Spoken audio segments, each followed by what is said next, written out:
उत्तर दिनाजपुर जिले वासियों के लिए सोमवार का दिन ऐतिहासिक और गौरवपूर्ण साबित हुआ। जिले के रायगंज के विधायक कौशिक चौधरी और कर्णदिघी के विधायक विराज विश्वास ने मंत्री पद का शपथ ग्रहण लेते ही जिले में खुशी की लहर दौड़ गई। दोनों विधायकों के मंत्री बनने की खबर मिलते ही भाजपा कार्यकर्ता और समर्थक सड़कों पर उतर आए।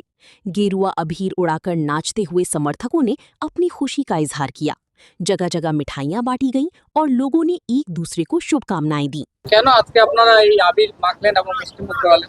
আজকে করণদিঘির বুকে একটা অনেক সম্মানের ব্যাপার। আজকে সিপিএম এর আমলে, তৃণমূলের আমলে যেটা করণদিঘি কোনোদিন পায়নি।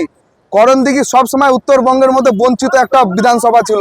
আজকে ওই বিধানসভায় ভারতীয় জনতা পার্টির প্রথম প্রতিমন্ত্রী বা মন্ত্রী সবাই জায়গা পেয়েছে আমাদের এখানকার এমএলএ বিরাজদা। তার জন্য আজকে আমাদের ভারতীয় জনতা পার্টির থেকে এবং যুব মোর্চার থেকে আমরা একটু উল্লাসে মেতে উঠেছি এবং সকল করণদিঘিবাসী সাধারণ জনগণকে মিষ্টিমুখ করালাম এবং আমরা বাজি ফুটিয়ে আমরা আনন্দ করলাম। আপনার নাম? আমার নাম কল্যাণ দেবনাথ। আমি বিধানসভার যুব মোর্চার কনভেনার রয়েছি।